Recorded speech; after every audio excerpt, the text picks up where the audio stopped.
Have you ever witnessed someone going through a life-changing event, or maybe even you've gone through life change yourself?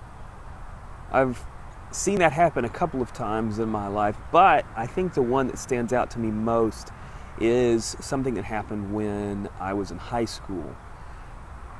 I was a sophomore, and I had a friend named Josh, still is a friend today, and he became a believer.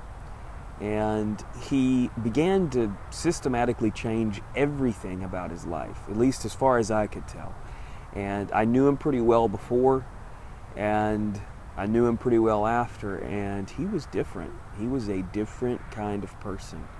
He's become one of the most loyal and consistent guys who is in ministry today that I know. And it's just a reminder that there is power in the story of Jesus, and there is power in the Spirit of God. So we're reading through the book of Acts this month, and we've gotten to chapter 9. We're trying to read a chapter a day. And so if you haven't read chapter 9, I would encourage you to pause the video, and you can look in the comment section. I'll link the chapter there so that you can read. So go ahead and pause it, do that, and then there's a couple of thoughts that I want to share with you. So if you're still watching, I assume that means that you've read chapter 9 of Acts. And so this is the chapter where we see a very violent life change happen in the life of a man named Saul. Saul was his Hebrew name. Paul is what he became known as in the Greek world. That was the way the Greeks said his name. And so Paul is converted. He meets Jesus, and he becomes a believer basically overnight. He was persecuting the church, and he becomes a believer very quickly. And, you know, for me, life change is one of those things that I feel really cynical about.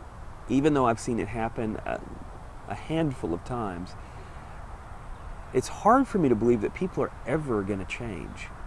I mean, it just seems like people have their habits and their ways, and they're stuck in them.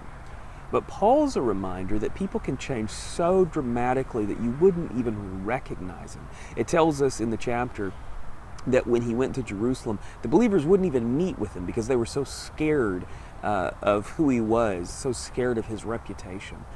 He had to have Barnabas bring him to the apostles because, he had done so much damage to the church. And so his life change was so dramatic that people didn't even want to be around him. And I just wonder for us, what ways does God want to change our lives?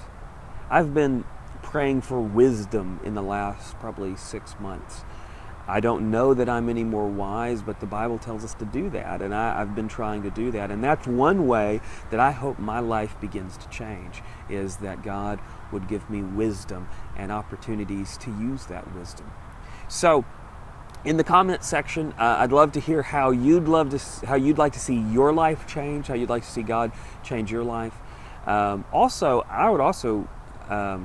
I'd love to hear stories of life change that you've seen happen, maybe your own or a friend or whatever.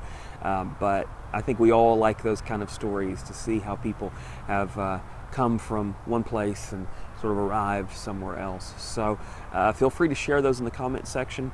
That's my video for the day. Tomorrow we're going to be looking at chapter 10 of Acts. I can't believe we're already up to chapter 10. We're going to look at chapter 10, so stay tuned for that. Thanks for watching today, and I hope you have a wonderful Tuesday. Thank you.